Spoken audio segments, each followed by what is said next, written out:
미국 시간으로 3월 7일 저녁이죠. 백악관 크립토 서밋이 지금 예정되어 있고 이에 대해서 많은 코인 투자자들이 비트코인 및 알트코인에 대한 전략 준비 자산 발표를 기대를 많이 하고 있습니다. 즉 쉽게 얘기해서 미국에서 돈을 들여서 비트코인 및 알트코인을 사주길 바라는 것. 그래서 내가 가진 코인의 가치가 오르기를 기대를 하고 있습니다. 좀 더 제가 노골적으로 말씀을 드린 건데 사실 그게 맞으니까요. 그래서 제가 어제 밤에 속보가 나왔다고 해서 X와 텔레그램으로 이제 전달드렸었는데요. 어제 밤이었죠. 10시에서 11시 사이쯤에 트럼프가 행정명령에 사인을 할 것이다 라고 이런 소식이 이제 나왔었습니다. 그리고 나서 오늘 오전에 또 소식이 나왔었는데요. 그 전에 상황이 워낙 긴박하게 돌아가다 보니까 이거 유튜브로 만들고 편집하고 내보내고 이러면요. 시간이 너무 오래 걸립니다. 그래서 제가 지금 텔레그램하고 X 이 두 가지를 현재 실시간으로 운영 중이기 때문에 아직 안 들어오신 분들께서는 들어오셔서 정보를 받아가셨으면 좋겠습니다. 무료이고요. 링크는 영상 설명란 제목을 클릭하시면 있으니까 참조하시기 바라겠습니다. 그래서 한국 시간 기준으로 오늘 오전 크립토 AI 차르죠. 데이비드 sak스가 어떤 발표를 했냐면 트럼프가 행정명령에 사인했다. 이 소식을 알렸었고요. 그러니까 우리가 생각을 했던 기대를 했던 비트코인 전략준비자산, 알트코인 전략준비자산에 대한 그런 이야기가 나왔었는데 좀 한 가지 이제 실망스러운 것이죠. 그러니까 결국 우리가 바란 거, 그러니까 많은 코인 투자자들이 바란 것이라고 하겠습니다. 바란 것은 미국의 세금, 미국의 축적된 돈, 자산으로 코인을 사주길 바랬던 것인데 여기서 포인트는 뭐냐면 납세자에게 한 푼도 들지 않습니다. 즉 무슨 얘기냐면 돈을 들이지 않고 추가 매수가 없다는 것입니다. 즉 여태까지 몰수하고 압수하고 이랬던 코인들 그것들을 팔지 않겠다라는 그런 약속이고 그것 때문에 시장에서 실망했던 것이죠. 자 여기 보시면 비트코인의 조기 매도, 그러니까 작년에 좀 매도가 있었죠. 그것으로 인해서 미국 납세자들은 이미 170억 달러 이상의 가치 손실을 입었습니다. 그러니까 지금 그 팔고 나서 가격 오르지 않았냐, 손해보지 않았냐 그런 뜻입니다. 그래서 이제 팔지 않겠다라고 이제 행정명령 사인을 한 것인데요. 여기서 이제 이 부분은 좀 약간 좀 무시가 되고 있습니다. 재무부 장관, 상무부 장관은 미국 납세자에게 추가 비용을 발생시키지 않는 전략이라는 전제하에 추가 비트코인을 획득하기 위한 예산 중립적 전략을 개발할 권한이 있습니다라고 얘기를 하고 있는데 이게 사실 트럼프 행정명령으로서 할 수 있는 최대한이죠. 우리 답을 알고 있어요. 의회를 통과를 해야지 뭐 미국 세금으로 뭐 비트코인을 뭐 크게 매수를 한다든지 뭐 연간 뭐 20만 개씩 해서 5년 동안 뭐 100만 개 매수한다든지 뭐 그런 걸 할 수 있는 거지 트럼프 단순 행정명령 가지고는 한계가 있다는 것이죠. 그나마 트럼프가 컨트롤할 수 있는 것은 재무부와 상무부 이걸 통해서 이제 할 수 있으니까 기대는 이만큼인데 엄청나게 큰데 실제 지금 한 것은 쪼매나니까 이제 실망을 했다. 이렇게 보시면 될 것 같고요. 그리고 또 다시 한번 얘기한 게 정부는 몰수 절차를 통해 취득한 것 외에는 비축 자산에 대한 추가 자산을 취득하지 않을 겁니다. 이렇게 좀 얘기를 했습니다. 뭐 다른 사람들이 어떻게 생각하는지 뭐 하는지 이제 그건 중요하지 않고요. 시장에서 어떻게 생각하느냐가 중요한데 결국 실망했다. 이렇게 보시면 되겠고요. 세 줄 요약은 이렇습니다. 트럼프가 비트코인 전략 비축 행정명령에 서명을 했는데 가지고 있는 거 지키고 안 팔겠다.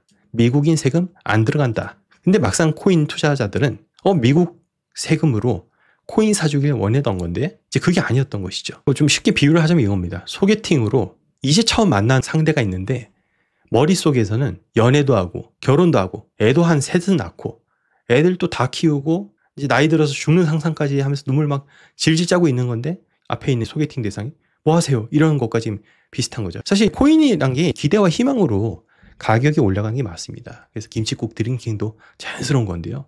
이제 그게 또 결국 가격을 또 만들기도 하고요. 근데 그게 약간 기대감이 좀 꺼졌다. 이렇게 볼 수 있겠습니다. 그래서 저 이번 사건이 트라우마 세 번째이지 않을까 싶어요. 첫 번째 트라우마는 뭐였냐면 데이비드 sak스가 몇 가지 중요한 발표가 있을 것이라고 지난달에 그런 얘기를 한 적이 있었는데 막상 발표할 때는 또 똑같은 얘기를 했던 거죠. 그 트라우마가 있었고요. 두 번째 트라우마는 뭐냐면 지지난달 1월 23일에 신시아 루미스 상원의원이 Big thing is coming이라고 하면서 뭔가 운을 띄웠는데 결국 뭐 암호화폐 소위원회 이제 만들었던 겁니다. 뭐 물론 뭐 나쁜 건 아닙니다. 이제 기초를 다지면서 초석이 되는 거기 때문에 되게 좋은 의미인데 사실 암호화폐에서는 한 번에 막 따다다 끝내고 강한 게 막 임팩트 있는 게 나와야 되는데 이제 그렇지 않았다면 이제 좀 긴파졌던 트라우마가 좀 있던 것 같고 이번 이제 세 번째 트라우마가 이거죠. 행정명령 사인한 거예요. 뭐 자세한 거 뭐 상무부가 어쨌든 재무부가 어쨌는지 뭐 중립적 자산 뭐 필요 없습니다. 결국 코인러들이 바라는 거는 미국 세금으로 비트코인을 척척척 크게 사주는 건데 이제 그 기대가 좀 꺼졌다. 이렇게 이제 보면 될 것 같고요. 그래서 데이비드 sak스가 사실 어제 보시면 미리 좀 이렇게 소스를 좀 주긴 줬었습니다. 비슷한 내용이죠. 지난 10년 동안 연방정부는 19만 5천 개 비트코인을 3억 6,600만 달러의 수익으로 매각했습니다. 정부가 비트코인을 보유했다면 오늘날 170억 달러 이상의 가치가 있었을 것입니다. 장기 전략이 없었기 때문에 일찍 팔아서 손해봤다. 이제 그런 내용을 이야기 어제 했었는데 그 내용이 오늘 또 똑같이 담겼다고 볼 수 있겠습니다. 근데 이걸 상황을 보니까 좀 비슷한 게 최근에 마이크로 스트래테지, 이제 스트래테지로 이름이 바뀌었는데요. 거기 마이클 세일러 있잖아요. 마이클 세일러가 요즘에 비트코인을 사놓고 얘기하지 않고 요즘은 매도하지 않았다 우리는 보유하고 있다라고 하면서 그렇게 이제 강조를 하더라고요. 옛날 같으면 막 사놓고 얘기를 하는데 안 사요. 안 사고 보유하고 있다. 그러니까 여태까지 지금 매수만 했고 지금 매도 이야기를 안 했는데 야 그러고 보니까 우리 매도 안 했잖아. 너희 감사해야 되는 거 아니야? 라는 메시지를 좀 전달하는 거지 않나. 그러니까 요즘 유행이 매수했다 보다 야 매도 안 한 게 너희 어디야. 감사해. 약간 그런 느낌으로 좀 가는 것 같아요. 여기 보시면 스트래테지 홀딩하고 있다. 49만 9천 개의 비트코인 홀딩하고 있다 이러지 않습니까? 그러니까 요즘에 자꾸 이래요. 요즘에. 샀다고는 안 하고 작년까지는 막 이렇게 구매했다 이런데 요즘에는 이게 유행인가 봅니다. 왜 안 사는지 모르겠어요. 지금 그만큼 빚을 져놓고 돈까지 마련해놨는데 왜 안 살까? 그 돈으로 언제 비트코인을 살 것인가? 그 부분도 좀 궁금합니다. 자, 그리고 한 분께서 이 포인트를 말씀해 주셨어요. 이제 아까 말씀드렸던 거. 재무부 장관, 상무부 장관은 미국 납세자들에게 추가 비용을 발생시키지 않는다는 전제하에 예산 중립적인 전략을 개발하여 추가 비트코인을 획득한 권한을 부여받았습니다. 이게 중요하다 말씀 주셨는데 동의합니다. 근데 3대이 원하는 거 아까 말씀드렸다시피 미국 세금으로 비트코인 및 알트코인을 크게 매수를 해주어서 본인 지갑을 두둑하게 해주길 기대를 했는데 지금 그게 기대치가 그 기대치만큼 되지 않다 보니까 실망했다. 요렇게 지금 현재 상황을 볼 수 있습니다. 그래서 그게 가격으로 요렇게 이제 반영이 났던 것이고요. 그러니까 우리가 난 그렇게 생각하지 않아. 이건 아니야. 라고 해봤자 소용없어요. 어차피 시장에서 그렇게 생각하고 가격이 움직이는데 나만 특별하게 생각한다 해서 그게 또 달라지는 게 아니지 않습니까? 그래서 아무튼 현재는 이렇다. 이렇게 보면 되겠고 다행히도 그 낙폭이 제가 생각한 것보다 그렇게 크진 않습니다. 아직까지도 내일 또 아직 회의가 있고 그러다 보니까 조금 더 참아보려는 것 같기도 하고 그리고 이 피로감이 좀 점점 좀 많아지잖아요. 트럼프 피로감이. 이게 좀 다른 거를 보려는 움직임도 좀 있지 않나 싶습니다. 백악관에서 내놓은 행정명령 팩트시트인데 포인트는 이거죠. 전략적 비트코인 비축금은 형사 또는 민사 자산 몰수 절차의 일환으로 몰수된 재무부가 소유한 비트코인으로 자본화됩니다. 미국은 이 전략적 비트코인 보유금에 예치된 비트코인을 판매하지 않을 것이며 이는 준비 자산의 저장소로 유지될 것입니다. 재무장관과 상무장관은 미국 납세자에게 추가 비용을 부과하지 않는 전략이라는 전제하에 추가 비트코인을 획득하기 위한 예산 중립적 전략을 개발할 권한이 있습니다. 정부는 몰수 절차를 통해 취득한 것 외에는 미국 디지털 자산 비축을 위한 추가 자산을 취득하지 않을 것입니다. 이것 때문에 실망했죠.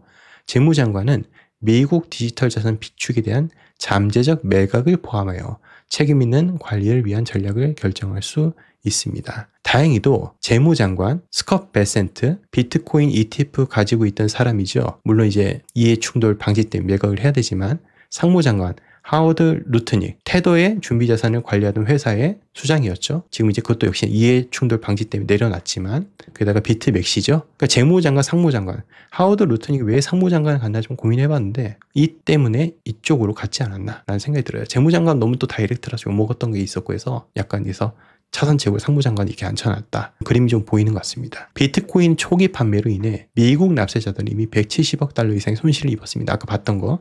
그리고 어제 데이비드 sak스 얘기했던 거. 똑같은 내용 또 들어갔던 거죠. 자, 이렇게 이제 볼 수 있겠고요. 다시 또 돌아와서 그럼 이에 대한 반응이 국내에만 있는 것인가? 그렇지가 않습니다. 아까 제가 얘기했던 것 또한 이제 똑같은 건데 자 여기서 이제 긍정적인 면을 바라보려고 해요. 야, 그래도 이제 판다고 얘기 안 하고 홀딩한다고 딱 이제 행정명령 하지 않았냐. 그 부분은 긍정적이다. 야, 덤핑하는 것보다 낫지. 근데 이제 말씀드렸다시피 똑같아, 외국도. 하지만 적극적인 매수 가능성을 불러일으켜 놓고 가격에 그게 반영이 됐었는데 아무튼 그게 실망 빠진 거잖아요. 그만큼. 그래서 그 부분이 좀 전 세계가 현재 같이 겪고 있는 문제다. 그래서 트럼프가 할 수 있는 건 한계가 있다. 정말 미국이 크게 연간 20만 개씩 막 척척척 매수하는 그런 법안 통과되려면 의회의 승인이 필요하고 거기에 앞장서 있는 여기 상원의원, 신시아 루미스 상원의원 있잖아요. 이게 이제 되게 중요하겠고요. 좀 이제 현실적인 말씀을 좀 드리자면 제가 보기에는 의회 통과되고 이게 완전히 실행되기까지 빨라야 올해 연말쯤 가야 되지 않을까 싶어요. 아니면 내년으로 전 갈 수 있다고 생각해요. 아무튼 이 부분은 나쁜 건 아니잖아요. 그러니까 사실 암호화폐에서는 알아서 또 우리 자체적으로 또 재료를 만들어가지고 또 X에서 막 서로 막 돌려보기도 하고 이러면서 상상을 또 품으며 다시 또 희망을 가지며 또 이렇게 가잖아요. 그게 뭐 참이든 거짓이든 간에요. 그래서 이런 어떤 그 기대감에 대한 연속성?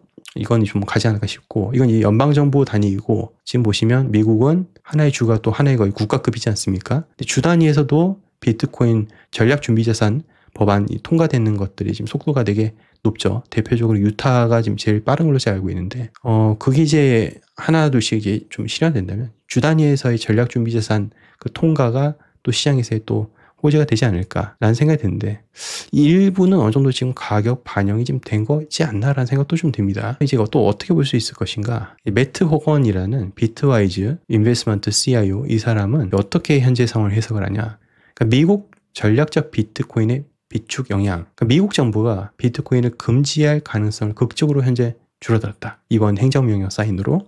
그리고 이번 행정명령 사인으로 인해서 다른 국가들이 전략적 비트코인 비축을 설립할 가능성이 극적으로 높아질 것이다. 미국이 잠재적으로 추가 구매할 가능성이 있는 물량을 다른 국가가 먼저 확보할 수 있는 단기적 기회가 생기기 때문에 다른 국가가 전략적 비트코인 비축을 설립하는 것을 고려하는 속도가 빨라질 것이다. 우리나라도 이제 뭐 슬슬 그런 얘기 나오더라고요. 제가 텔레그램에 공유드렸는데 슬슬 그런 얘기가 좀 나오고 있고, 이게 뭐 표를 의식하는 건지 뭐 어쩐지 모르겠지. 아무튼 이야기가 슬슬 나오고 있고요. 그 다음에 네 번째, IMF와 같은 준정부 기관까지 이런 비트코인을 위험하거나 보유하기에 부적절하다고 판단하는 것을 훨씬 어렵게 만듭니다. 대표적 사례가 엘살바도르이죠. 엘살바도르가 비트코인 법정 통화로 선언했는데 IMF에서 하지 말라고 했죠. 그러면 너희 돈 안 빌려줄 거야. 결국 포기했습니다. 돈 빌리기 위해서요. 그만큼 여기 권한도 되게 막강하거든요. 근데 미국에서 전략준비자산으로 해가지고 인정을, 행정명령을 사인했다. 이런 것은 그러니까 인식을 부적절하게 만드는 것을 좀 완화시키는 것이 아닌가라는 그런 이제 긍정적 요소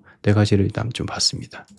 그래서 앞으로 이제 또 봐야 될 건 이건 것 같아요. 미국이 아무튼 이걸 이제 구매를 해서 가지고 있는 게 아니라 여태까지 범죄나 압수, 몰수해서 이제 가지고 있는 것인데 이걸 이제 매각을 안 하겠다 이거지 않습니까? 그래서 이것을 또 하나의 포트폴리오로 해가지고 희망회로를 또 돌리겠죠. 그 부분에 포인트를 잡아갈 수 있을 것 같고요. 그리고 또 볼 수 있는 게 당장 내일 암호화폐 정상회담 뭐 있겠지만 지금 미리 실시되고 있는 것도 있죠. 하원공화당원 그룹이 디지털 자산 정책 이니셔티브와 입법을 논의하기 위해서 크립토 파워 런치를 주최했습니다. 그래서 디지털 챔버, 블록체인 어소시에이션, 그리고 패러다임, 안드레스 호로이치, 그리고 코인플립, 코인베이스, 앵커리지, 그리고 디지털 커런시 그룹 대표가 이제 여기 참여를 했다.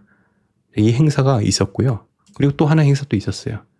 여기가 어디냐면 CFTC입니다. 현재 CFTC 대행이죠. 예. 이 캐롤라인 이 사람인데 여기 가운데 있죠. 근데 좀 특징이 뭐냐면 여기 리플 CEO도 보이시지만 전 좀 놀랬던 게 여기 누굽니까? 테더 CEO죠. 예, 테더 CEO도 참여를 했습니다. 문페이, 크립토닷컴, 그리고 이 사람이 아마 서클에 일하는 사람일 겁니다. 지금 내일 다들 이게 보고 있지만 지금 군데군데에서 이런 식으로 미국 정부와 이렇게 모임을 갖고 이런 움직임들이 있다 이렇게 볼 수 있겠습니다. 자, 그러면 이제 하나 더 좀 볼 수 있는 게 이제 무엇이 있을까 했었을 때 일단 전략 비축금에 대한 그 희망이 있었는데 이미 발표가 났어요. 이건 이제 재료가 소멸됐다고 보면 될 것 같고요. 또 다른 발표가 뭐가 있을까? 첫 번째는 오퍼레이션 초크 포인트 2.0. 그러니까 바이든 때 은행과 코인의 통로를 막았던 거. 우리가 이건 이전 영상들에서 많이 또 다루었었죠. 이거에 대해서 어떻게 해결을 할 것인가, 그런 발표가 좀 기대가 된다. 이거 중요해요.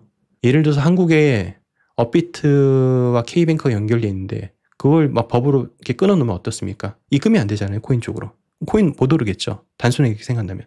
그걸 지금 끊어놨다는 거죠. 아직까지도 트럼프 정권 들어왔지만 오퍼레이션 초크 포인트 2.0에 대한 영향은 아직까지도 있습니다. 그래서 이 부분 어떻게 해결해 나갈 것인가, 이 부분 첫 번째가 좀 될 수 있을 것 같고요. 두 번째, 이건 이제 세금 발표입니다. 그러니까 예를 들어서 이런 거겠죠. 뭐 우리가 이것도 이미 기대하고 있는 건데 미국 코인에 대해서 면세하겠다. 이 이야기는 작년 한 말부터 트럼프 될 때부터 나오지 않았었습니까? 이제 그에 대한 내용 나오지 않을까 한데 이건 이제 불분명하다. 이렇게 볼 수 있겠습니다. 그래서 내일 될 줄 알았던 그 트럼프 행정명령 이미 재료 소멸, 그리고 이제 두 가지 기대를 할 수 있다. 내일은 한국 시간 새벽이죠. 내일 기대할 수 있겠고, 누가 참여할 것인가 요걸 봐야 될 텐데 여기 보면 자, 트럼프 대통령이 뭐 주최한다는데 트럼프 대통령이 올지 않을지 모르겠어요. 아무튼 여기서 담당자는 데이비드 sak스, 그리고 보 하인스. 이 사람들이 다뤘었죠, 우리가. 그래서 이 사람이 주에 주관한다. 이렇게 볼 수 있겠고요. 시간은 3월 8일 한국 시간 기준 새벽 3시 반부터 7시 반에 진행될 예정이다. 그리고 지금 돌아다니는 게 너무 거짓말들이 많아요. 누가 참여할 건지 그런 리스트도 있잖아요. 그러니까 챗 GPT로 해가지고 카피 떠가지고 한 게 되게 많은데 그거 잘못된 게 되게 많습니다. 그러니까 요즘 좀 드는 생각이 챗 GPT가 좀 성역화되는 것 같아요. 그러니까 뭘 얘기하면 챗 GPT가 출처래요. 그럼 믿어야 돼요. 그러니까 옛날에 인터넷 막 보급될 때 출처가 어디냐 네이버 이랬었잖아요. 지금은 사람들이 출처가 어디야 물으면 네이버 이렇게 대답하는 사람이 있으면 막 그 뭐라고 하지 않습니까? 되게 우습게 보지 않습니까? 옛날에 그 모습을 보는 것 같아요. 출처 어디예요? 챗 GPT입니다. 약간 그런 분위기. 출처 어디예요? 구글이에요. 요즘에 안 그러잖아요. 근데 그런 형태가 또 반복되고 있는 것 같은데 아무튼 요즘에 이 X에 또 돌아다니는 이 참석 리스트가 대부분 가짜다. 근데 어디는 지금 이건 맞다고 했냐면 엘리노 테레스라고 여기 폭스 비즈니스 기자잖아요. 이 사람이 얘기한 거는 맞다고 얘기했어요. 그러니까 이 사람이 얘기한 게 지금 두 가지가 있는데 하나는 3월 7일 오늘 새벽에 2시에 얘기했던 것과 또 하나는 3월 7일 오늘 6시에 얘기했던 이 두 가지가 있어요. 우선 데이비드 sak스가 맞다고 한 것은 오늘 새벽 2시에 이 사람이 썼던 거 이게 다 맞다고 한 거거든요. 이 부분은 이제 우리가 좀 챙겨볼 수 있겠고요. 그 다음에 추가로 이렇게 했기 때문에 이 부분 데이비드 sak스가 맞다고 안 해서 여기서 또 추가된 거는 추가된 걸로 해서 또 분리해서 한번 보도록 하겠습니다. 자, 그래서 제가 이걸 정리를 해가지고 따로 만들었거든요. 같이 보실 텐데. 그리고 카르다노 CEO 찰스 호스킨스는 초대를 못 받았다고 본인이 얘기했어요. We did not get an invitation on Monday. We did not get an invitation on Tuesday. We did not get an invitation today on Wednesday. 본인이 초대받지 못했다고 얘기했기 때문에 이 사람은 이제 그런 걸로 해서 넘어가도록 하겠습니다. 자, 그래서 제가 이제 만들어 놓은 자료고요. 자료 기반은 엘리노 테레스 폭스 그 기자와 데이비드 sak스가 맞다고 했던 거 그걸 이제 중심으로 해가지고 그것만 다룬 것이고요. 이건 신뢰하셔도 좋습니다. 제가 더블 체크를 했고요.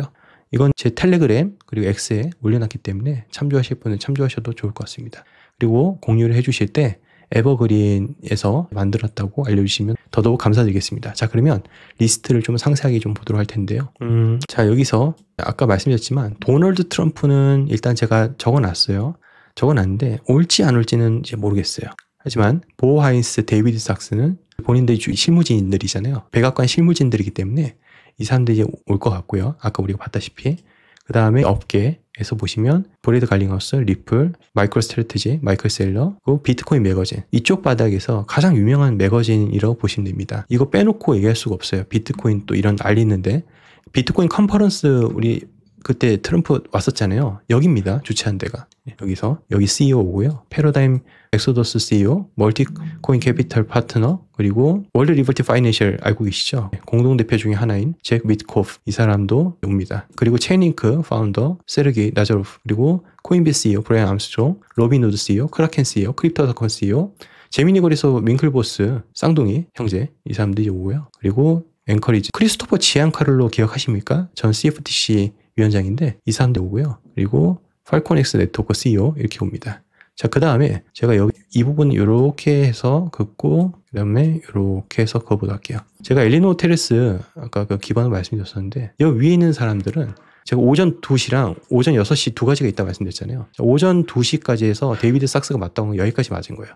그리고 추가적으로 엘리노 테레스가 오전 6시에서 추가 올리는 게 있거든요. 이 사람들이요. 추가된 5명은. 이 사람은 이 엘리노 테레스가 아무튼 챙겨서 확인해서 맞긴 맞는 건데 데이비드 sak스가 여기까지 맞다고 또 다시 한번 확인 안 했기 때문에 그래서 제가 따로 말씀드린 겁니다. 아무튼 맞을 거예요. 안드레 소브리치, 크리스 딕슨, 그리고 마라, 그 채굴 회사죠. 미국에서 1등하는 CEO 오고 비트고 CEO, 위즈덤트리 CEO, 그리고 브라이언 브룩스 전 통화감독청장이죠. 최근에 이 사람은 어디로 갔냐면 엑셀라 고문으로 갔더라고요. 그래서 그 사람이 이제 오고요. 그리고 폴리마켓 CEO 있는데 이건 또 왜 나눴냐면 이 사람은 엘리노 테레스가 2시에 얘기할 때 이 사람이 있었는데 6시 얘기할 때 이 사람이 빠졌더라고요. 그래서 이건 좀 또 따로 보시는 게 낫습니다. 그래서 뭐 이렇게 온다 이제 보시면 되겠고요.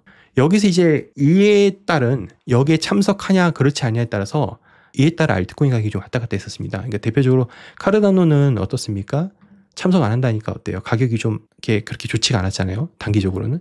근데 리플은 참여한다니까 리플은 또 움직였었잖아요. 그리고 온도 기대가 있었는데 온도 말이 없으니까 또 온도도 또 약간 주춤거리고. 그러니까 지금 알트코인 돌아가는 게 전부 다 미국 돈 어떻게 하면 또 이렇게 들어올까 그에 대한 기대하는 거고 어떻게 하면 미국 돈이 내 코인을 사줄까 그 기대하는 거랑 여기 내가 가진 코인 뭐 관련된 사람 참여하나 다 그거 기대하고 앉아 있는 거예요. 그러니까 사실 이게 그렇게 바람직한 것 같지 않습니다. 너무 한쪽으로 이게 트럼프 쪽으로 다 몰려 있어가지고 이런 것 같고 이게 참 여기 암호화폐 프로젝트들도 보면 원래 뭐 아까도 봤지만 다 양복 입었잖아요. 트럼프 때 양복 입는 거 좋아하니까 다 양복 입었는데 언제부터 코인 프로젝트들이 양복을 입었다고요. 원래 청바지에 후드티 후줄근하게 입고 그러고 막 이렇게 히피적이고 컬트적이고 그러면서 반정부적인 그런 모습을 이렇게 띠면서 원래 블록체인 세상을 이렇게 꿈꿔왔던 사람들인데 참 이게 세상이 바뀌었는지 제가 안 바뀐 건지 아무튼 좀 그래요. 좀 많이 옛날하고 많이 다릅니다. 바뀌어야 되겠죠, 저도.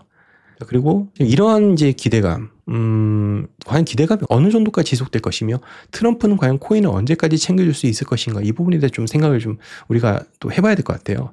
근데 저는 올 하반기, 빠르면 올 하반기 아니면 내년쯤에는 트럼프가 코인을 지금처럼 크게 신경을 써주지 못할 것으로 저는 생각합니다. 그 이유가 뭐냐면 내년 26년 11월에 중간선거가 있어요. 이 트럼프는 이 중간선거에서 승리를 해야 됩니다. 의석을 뺏기면은 트럼프 마음대로 행정을 하지 못하죠. 그럼 또 반쪽짜리지 않겠습니까? 그렇기 때문에 이거를 쟁취를 해야 됩니다. 즉 중간선거를 신경을 엄청 써야 되기 때문에 코인을 생각보다 신경을 못 쓸 수도 있다는 생각이 들면서 최근에 그제였죠. 트럼프가 의회에 가서 연설했다고 보셨나요? 여기가 이제 공화당이고 여기가 민주당이거든요. 공화당은 일어서서 이렇게 박수를 치는데 민주당은 이렇게 앉아있는 모습. 완전히 둘로 반반 쪼개져 있는 건데 트럼프는 또 이쪽만 보고 연설하더라고요. 가끔씩은 보기도 하지만 거의 이쪽만 봤었습니다. 그렇듯이 이제 엄청 견제를 하고 또 공격을 할 겁니다. 그에 대한 방어를 해야 되고 해서 계속 코인을 신경을 못 쓸 수도 있다. 이제 그런 생각이 듭니다. 미국 중간선거가 내년에 있기 때문에요. 내년 11월. 자, 아무튼 그래서 이렇게 좀 봤고요. 마지막으로 요즘 인간지표 너무 무섭더라고요. 최근에 또 조금 올랐었을 때 그리고 크립토 썸이 기대가 있었을 때 건물주 뭐 부자가 될 꿈을 슬슬 이렇게 사람들 또 꿈을 꾸더라고요. 근데 또 이렇게 조정이 왔죠. 이게 지금 사실 저는 어떻게 생각하냐면 암호화폐 세계요. 사실 이 X에서 다 정보가 다 나오거든요. 대부분요. 근데 이 X 누가 가지고 있습니까? 일론 머스크가 가지고 있죠. 일론 머스크 비트코인 및 암호화폐에 대한 이해도가 엄청난 사람이죠. 뿐만 아니라 그록이라고 그러니까 챗 GPT 같은 것도 최근에 만들지 않았었습니까? X의 모든 정보와 사람들의 감정이 다 돌아다닙니다. 다 돌아다녀요. 과연 이거를 그대로 놔둘까 싶어요. 다 들여다보고 있다고 저는 생각하거든요. 요즘 보면 조금만 하면 이제 저점이다 하고 이러면서 또 희망 돌리고 이러니까 오히려 그게 더 노출이 더 심한 것 같아요. 더 알고리즘 AI로 파악하기 쉬운 것 같고 이러면서 그냥 죽을 때까지 그냥 패대기를 치는 것 같아요. 보시면 여기 비트코인 2만 달러까지 추락한다. 제가 이렇게 하니까 이때 어때요? 또 올라가고 또 다시 내려올 때 또 제가 또 다시 한번 했거든요. 그러니까 또 이렇게 올라가더라고요. 그리고 아까도 보여드렸지만 사람들이 너무 지금 희망하고 있다 이러니까 또 조정 맞고 좀 그래요. 그 얘기 들어보셨나요? 블랙록 빅데이터 AI 서비스 알라딘을 통해서 지금 트레이딩 서비스 제공하고 있다는 거예요. 그 부분하고 AI 시대가 도래하면서 트레이딩 이런 거 투자하는 거 개인 투자자들의 이런 감정까지 다 노출이 지금 다 되다 보니까 그게 좀 심한 것 같고 우리가 X에서 다 정보 퍼다가 여과 없이 그냥 유튜브로 다 풀어버리잖아요. 근데 X에 가짜 정보 진짜 많거든요. 정말 많아요. 그거로 인해서 우리가 어쩌면 이게 좀 소위 이제 조작된 거 우리가 그러니까 컨트롤 된다고 하죠. 이제 그런 시대에 지금 살고 있지 않나. 그러니까 우리 생각이 스스로의 생각이 아닌 거죠. 이제 그런 시대에 지금 와 있는 거지 않나. 따라서 지금 투자 난이도가 높게 느껴지는 게 그것 때문이지 않을까라는 생각도 좀 해봅니다. 자, 아무튼 오늘 이렇게 다뤄봤고요. 내일 또 뭐 좋은 소식이 아무튼 나오길 뭐 기대는 해보도록 하겠습니다. 다음 시간에 좀 다른 주제를 다뤄보도록 하겠습니다. 시청해주셔서 감사드리고요. 다음 시간에 뵙겠습니다. 고맙습니다.